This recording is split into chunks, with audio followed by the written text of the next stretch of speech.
একই গিন্নি, এই কটা ভাতে কি পেট ভরবে? ও যা ভাত আছে না, ওটা বেড়াল ডিগোতে পারবে না। হ্যাঁ, আরে বাবা, আমি আর বেড়াল এক হলো? এই বাড়তি কথা না বলে খাও তো।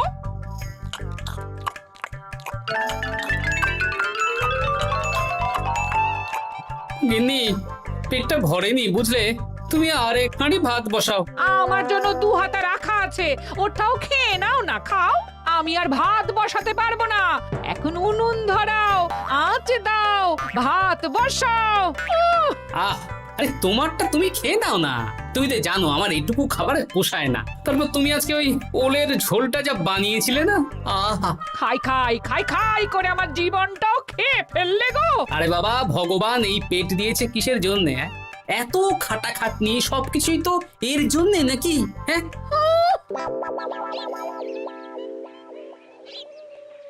দাদু, অনেকদিন ভূতের গল্প শুনিনি, আজকে আমরা ভূতের গল্প শুনবো। বেশ, শোন তাহলে। আমাদের রাজ্যে আজ থেকে বেশ অনেক বছর আগে একটা খুব পেটুক লোক থাকতো। তোমার মতন পেটুক? বলতে পারিস, কিন্তু ওর গিন্নি ওকে ভালো মতো খেতে দিত না। তাই একদিন না খেয়ে খেয়ে অক্কা পায় আর ভূত হয়ে এদিক সেদিক ঘুরতে থাকে। তারপর কি হলো দাদু? তারপর তো সে এক মজার ব্যাপার। ভূতকে ওর গিন্নি চোখে দেখতে পেত না, তাই সেই পেটুক ভূত কিছুদিন পর থেকে গিন্নির উপর হুজ্জুতি শুরু করলো। কিরকম হুজ্জুতি দাদু? গিন্নি যা রান্না করতো সব চুরি করে খেয়ে নিত। এই এসব উল্টো পাল্টা কথা বলে আমাকে ভয় দেখাতে পারবে না। হ্যাঁ, এই যে তোরা চটপট খেয়ে নে, নইলে তোদের দাদু আবার ভাগ বসাবে রে। খা। আচ্ছা দিদা। এই শোনো না, তুমি আমার জন্যেও আরো কয়েকটা বেগুনি ভাজো। হ্যাঁ, এই তো একটু আগে 4টে বেগুনি আর 1 বাটি মুড়ি দিলাম। হ্যাঁ, আরে সেগুলো তো পেটের কোন কোনায় হারিয়ে গেছে গিন্নি। তুমি ভাবো আমিও হারিয়ে গেছি? বেশি খিদে পেলে নিজে রান্না করে খাও। আর সে তুমি না থাকলে আমি রান্না করেই খেতাম। দিদা, দাদু কিন্তু তোমাকে চলে যেতে বললো। কি বললে? আমি চলে যাব? আরে তাহলে তাই হবে। এই গুলটে, তুই এসব কি বলছিস বলতো? গুছিয়ে বিদায় নিচ্ছি। আরে আরে আরে, কোথায় চলে যেতে বললাম গিন্নি? হয়েছি আর না, আজকে আমি বাপের বাড়ি চলে যাব। হ্যাঁ, এই দেখো, আমি কোথায় চলে যেতে বললাম? তোমার মনের কথা আমি বুঝে গেছি। এই দেখো, থাকবো না এই পোড়ার মুখ সংসারে। যা। লক্ষ্মী সোনা রাগ করেছে। হাওয়া গরম আছে, চল এখান থেকে বেগুনি নিয়ে এখন কেটে পড়ি। এই সামান্য ব্যাপারে রাগ করার কি আছে বলো তো? এবার নিজের সংসার নিয়ে নিজে থাকো, সারাদিন শুধু খাই খাই আর খাই খাই। নাও এবার ঠেলা সামলাও। ভুল করেও আমাকে বাপের বাড়িতে ডাকতে যাবে না বলে দিচ্ছি। যদি যাও তাহলে আমার থেকে খারাপ কেউ হবে না, এই বলে দিলাম। ওগো, তুমি আমায় ছেড়ে চলে গেলে গো, এবার আমি কার কাছে বায়না করবো গো?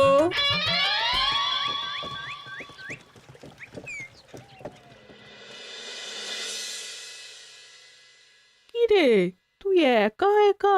জামাই কোথায়? তোমাদের জামাইকে ছেড়ে চলে এসেছি। এ মা, তুমি কি থাকতে দেবে না আমি চলে যাব? এসব আবার কি কথা বলছিস তুই? হ্যাঁ, এ তো তোরও বাড়ি। আমাদের ভাত ডাল জুটলে তোরও জুটবে। কি হয়েছে রে দিদি? দিন রাত খেটে খেটে কয়লার মতো পুড়ে যাচ্ছি, আর ওনার বায়না শেষ নেই। সারাদিন শুধু খাই খাই আর খাই খাই। এবার বুঝবে জামাই বাবু। হ্যাঁ, নিজে হাত পুড়িয়ে রান্না করার ঠেলা।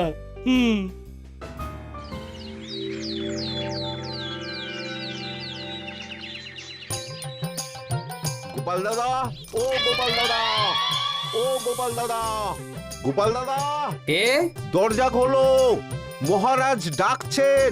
এই রে, অনেক বেলা হয়ে গেল। আরে দরজাটা খোলো। যাচ্ছি যাচ্ছি। আরে আজকে তো গ্রামের সেচ প্রকল্প নিয়ে আলোচনা আছে, মহারাজ তাই তোমাকে ডাকছেন। মুখ হাত ধুয়ে যাচ্ছি।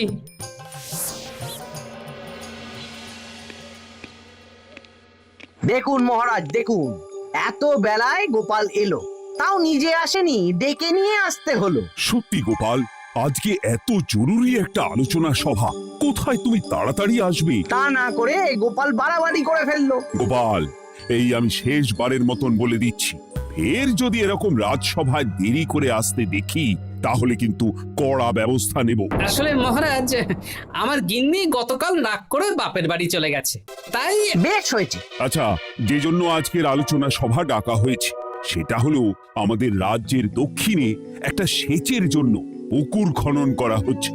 এ তো খুব ভালো কথা মহারাজ। দক্ষিণের চাষি ভাইরা অনেক দিন ধরে জলের সমস্যায় ভুগছিল, এবার একটা সুরাহা হবে। কিন্তু এটার জন্য তোমাদের বেতন কয়েক মাস কম পাবে তোমরা। একে কেন মহারাজ? তোমার তো এখন একজনের সংসার গোপাল, তোমার আবার চিন্তা কিসে? তাহলেও সেচের জন্য পুকুর খোঁড়া হবে, তার সাথে আমাদের বেতনের কি সম্পর্ক? কারণ ভাড়ারের অবস্থা খুব একটা ভালো নয়, তাই আগামী 3 মাস তোমাদের বেতন 5 মোহর করে কম দেওয়া হবে। হ্যাঁ? হ্যাঁ নয় হ্যাঁ। আর ওই 3 মাসের কেটে নেওয়া বেতন চতুর্থ মাসের বেতনের সঙ্গে যোগ করে দেওয়া হবে।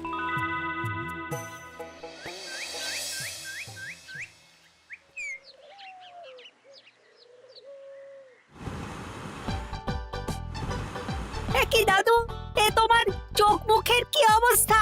কালি ঝুলি মেখে ভূত। কি আর করবো বল, এসব কি আমার কাজ রে? কালকে ভূতের গল্প শোনাচ্ছিলে, আজকে নিজেই ভূত সেজে বসে আছো।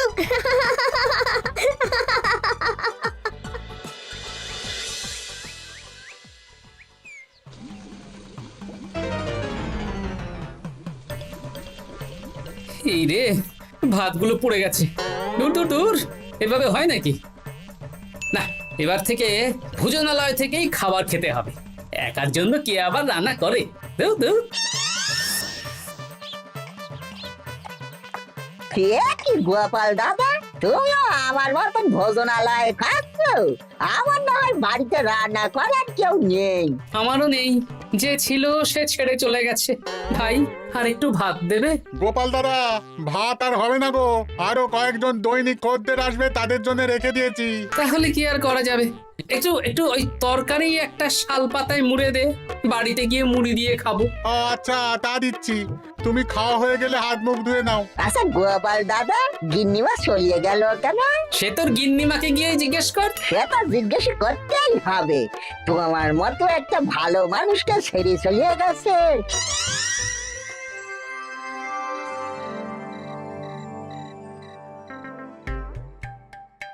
এসো এসো। এই নাও ধরো, পুঁটির মা তোমার জন্য কটা রুটি আর তরকারি পাঠালো। শুনলাম তুমি বাইরে ভোজনালয় খাচ্ছ। কি আর করবো বলো, একদিনই ঘর দুয়ারের একই অবস্থা করেছো গো গোপাল দাদা। ওই একার সংসার, এখন আমার কাজের মধ্যে দুই, খাই আর শুই। তা গিন্নিমাকে খবর দাও। না না না, খবর দিলে আবার অশান্তি শুরু করবে, বরং তুমি গিয়ে বলো। বেশ, তাহলে কালকে আমি তোমার শ্বশুর বাড়ির দিকে সার কিনতে যাব, না হয় গিন্নিমাকে আমিই খবর দিয়ে দেবো।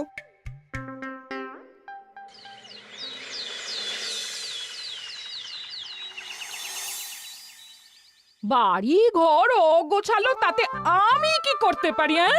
এখন আমি আর ওই বাড়িতে থাকি না। হ্যাঁ, শুধু তাই না, গোপাল দাদা বাইরে ভোজনালয়ে তেল মশলা দেওয়া উল্টো পাল্টা খাবার খাচ্ছে গো। থাক, আমাকে এসব কথা শোনাতে আসবে না পুটির বাবা।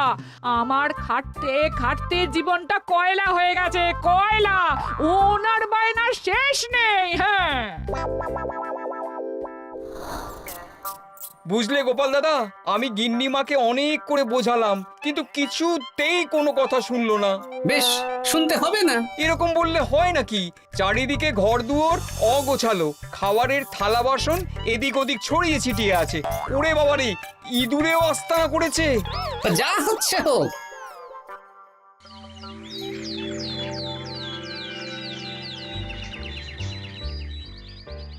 ভোলা, আটটা কচুরি দাও তো ঝটপট, খেয়ে রাত সভায় চলে যাব। এই নাও। ও গোপাল দাদা, শুনলাম নাকি গিন্নিমা বাড়ি ছেড়ে চলে গেছেন? হ্যাঁ, ঠিকই শুনেছো। তাই বাইরের খাবার খেয়ে কতদিন কাটাবে? এভাবে তো তোমার শরীর খারাপ করবে। ওই শরীরের নাম মহাশয়, যা সবে তাই সয়। রান্না বান্না করছো বাড়িতে? না, রান্না করার লোক নেই, আর আমার দ্বারা ওসব কালিঝুলি মাখাও সম্ভব না। দেখো গোপাল দাদা, এই রোজ রোজ বাইরের খাবার খাওয়া ভালো নয়। ভাবছি আরেকটা বিয়ে করব। হ্যাঁ, বলো কি? গিন্নিমা জানলে তো? জানলে জানুক, ও তো এখন আর আমার কেউ নয়। গোপাল দাদা আরেকটা বিয়ে করবে? না না না না না, গিন্নিমাকে বলতেই হবে ব্যাপারটা।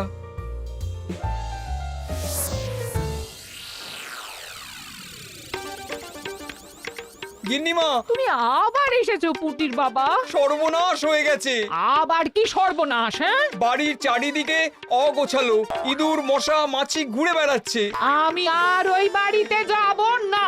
গোপাল দাদাও সেই ব্যবস্থাই পাকাপাকি করতে চলেছে, আরেকটা বিয়ে করবে। কি বললে? জল জ্যান্ত বউ থাকতে আরেকটা বিয়ে? হ্যাঁ, আমি আজকেই যাব। ওর একদিন কি আমার একদিন? হ্যাঁ, আমি আজকেই যাব।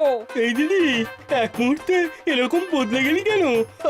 আবার আবার তো জামাইবাবু তোকে কাটাবে। তা বলে তোর জামাই বাবুটাই অন্য কারোর হয়ে যাবে? হ্যাঁ, আমি বেঁচে থাকতে আমি হতে দেব না। তাহলে দিদি আমিও যাব। ওই জামাইবাবু অতিরিক্ত খায়, জামাইবাবুর খাওয়া বন্ধ করতে হবে, বুঝলি? ঠিক আছে, চল তাহলে চল। ঠিক আছে, চলুন তাহলে। হ্যাঁ হ্যাঁ, তাই চলো। বুঝলি দিদি, আমার মাথায় একটা মতলব এসেছে। হ্যাঁ। কি মতলব শুনি?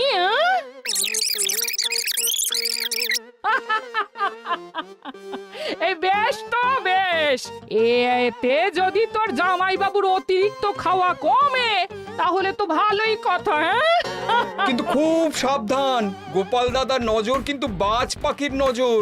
তাহলে যাওয়ার পথে একটা সাজঘর হয়ে যেতে হবে। হ্যাঁ, তাড়াতাড়ি চলুন, রাতে মনে হয় ঝেঁপে বৃষ্টি হবে। কই গো, বলি কোথায় গেলে? এ কি, আমি তো বেশ ভালোই ছিলাম, তা তুমি আবার ফিরে এলে কেন? আমি বেঁচে থাকতে তুমি আবার বিয়ে করবে? ওসব চলবে না। আমি এক সাধক বাবাকে নিয়ে এসেছি, তোমার সব ভীমরতি ইনি ছড়িয়ে দেবেন। হ্যাঁ, আজকে থেকে তোমার অতিরিক্ত খাওয়া দাওয়া বন্ধ করার দায়িত্ব এনার। যা বাবা,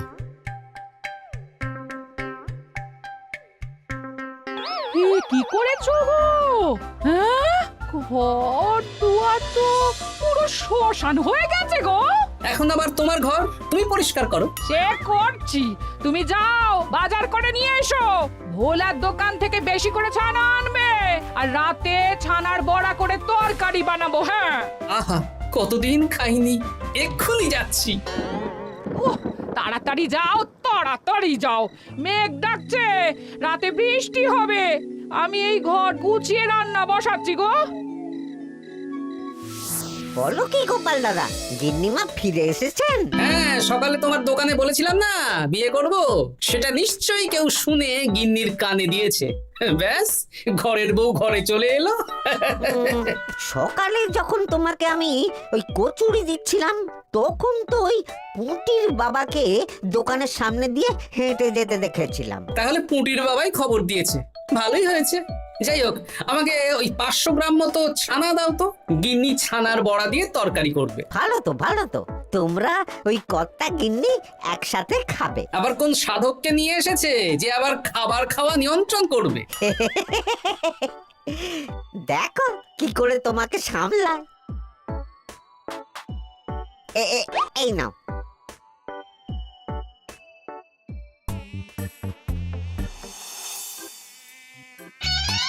দেখি গিন্নি, আমার জন্য দুটো বড়া আর ওনার জন্য এতগুলো? বেশি খেলে তোমার চেহারা ঠিক হবে না বৎস, তোমাকে রোগা হতে হবে, তাই কম খেতে হবে, বুঝলে? ঠিক আছে, আপনাকে আমি মজা দেখাচ্ছি। অগত্যা গিন্নির হাতের খাবার খাচ্ছি, এই আমার 14 পুরুষের ভাগ্য ভালো।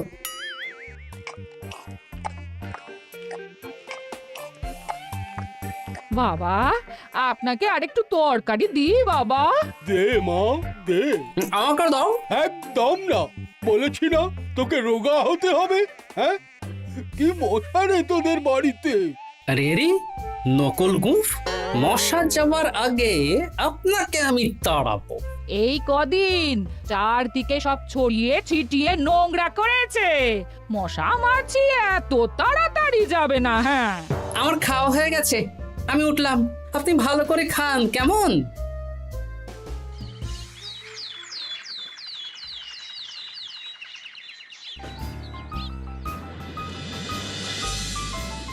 বিজ্ঞানী, আরে গোপাল যে, কি ব্যাপার? একটা সাহায্য চাই বিজ্ঞানী। বলো বলো, আমি কি করতে পারি? কয়েক টুকরো বরফ বানিয়ে দিতে পারবে? তা পারবো, কিন্তু এখন হবে না। তুমি বরং সন্ধেবেলার পর নিয়ে যেও, কেমন? খুব উপকার করলে বিজ্ঞানী। আমি ওটা বিশেষ মোড়কে তোমায় দেব, যাতে গলে না যায়। ধন্যবাদ বিজ্ঞানী, এখন তাহলে আসি।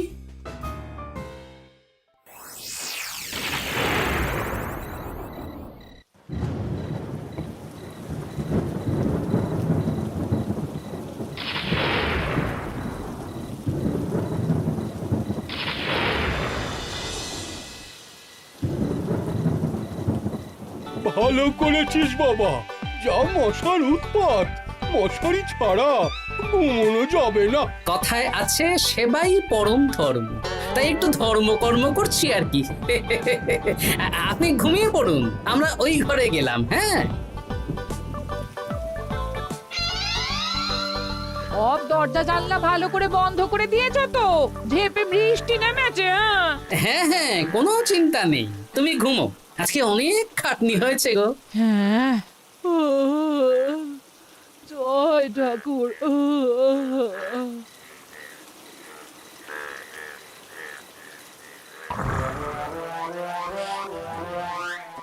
এই তো গিন্নিও ঘুমিয়েছে, এবার আসল কাজ শুরু হবে।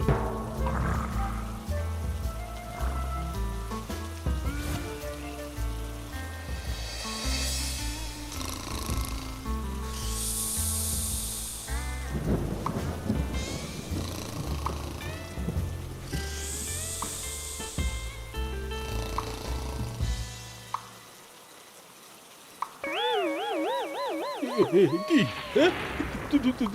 জল পড়ছে কেন? চাল ফুটো হয়ে গেল নাকি? এত রাতে দিদিকে ডাকা ঠিক হবে না। আরে আরে কি মুশকিল, এখনই জল পড়ছে। আরে দূর দূর।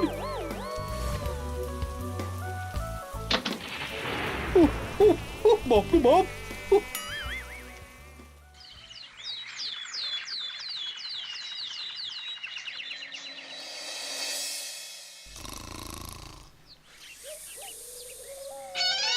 সুপ্রভাত। প্রভাত আর শো নেই। কেন? সারা রাত প্রথমে ভিজেছি, তারপরে মশার কামড় খেয়েছি। ভিজেছেন কেন? আচ্ছা, এ কি? আচ্ছা। রাতে চাল ফুটো হয়ে জল পড়ছিল। আচ্ছা, বাবা, খুব ঠান্ডা লেগেছে। একটু একটু মধু আর তুলসী পাতা দে, একটু খাই। এই দিচ্ছি বাবা। এ হতেই পারে না, কদিন আগেই তো চাল সারিয়েছি। ঘরের মধ্যে তাহলে জল এলো কি করে? ঠিক যেভাবে আপনার নাকের নিচে নকল গোঁফ এসেছে শ্যালক বাবু, ঠিক সেইভাবেই। এই রে, হয়ে গেল। দাড়িটাও তো নকল। না মানে আমি বুঝিয়ে বলছি গোপাল, তুমি তো একটু বেশি করে খাও, তাই আমি ভেবেছিলাম ওই তোমার যাতে খাওয়াটা একটু কমে, তাহলে আমার দিদির খাটনিটা একটু কমবে। খাটনি কমাতে তো আপনি আসেননি, উল্টে আপনি নিজে ছলে বলে খাচ্ছিলেন। অতিথি হিসেবে এলে নিশ্চয়ই খাওয়াতাম, কিন্তু এটা আপনি ঠিক করেননি। ওগো, ও তো আমার ভালোর জন্যই করেছে। তুমি আমার বিবাহিত স্ত্রী, ও এখন তৃতীয় ব্যক্তি, তুমি ওর কথা কেন শুনবে? হ্যাঁ, প্রথমে বাচ্চাগুলো মস্করা করলো, সেই শুনে তুমি চলে গেলে। হ্যাঁ, ওরা তৃতীয় ব্যক্তি, ওদের কথায় কান দিলে।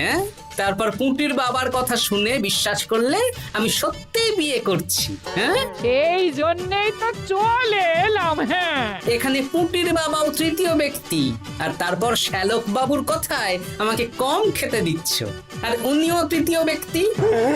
ইয়ে, না মানে? হ্যাঁ মানে না মানে কিছু না। যখনই সংসারে স্বামী স্ত্রীর মাঝে তৃতীয় ব্যক্তি প্রবেশ করবে তখনই অশান্তি হবে। নিজেদের সমস্যা আমরা নিজেরাই ঠিক করে নেব। আচ্ছা গো, আচ্ছা ঠিক আছে, আর কোনো বাইরের লোকের কথা শুনবো না। এবার বলো তো, ছাদ থেকে জল পড়ার ব্যাপারটা কি? ওটা তো কাল রাতে মশারির উপরে বরফ রেখেছিলাম, আর সারা রাত ধরে বরফের জল শ্যালক বাবুর গায়ে পড়েছে। ছাদ ঠিকই আছে গিন্নি। হ্যাঁ নয় হ্যাঁ, কাল যখন খাবার খাওয়ার সময় দেখলাম আপনার গোঁফ খুলে যাচ্ছিল, আপনি ঠিক করলেন, তখনই একটা সন্দেহ হয়। ওরে ওরে গোপাল, আমি আর তোমাদের কর্তা গিন্নির মাঝে থাকবো না। আমি পালাই, আমি পালাই।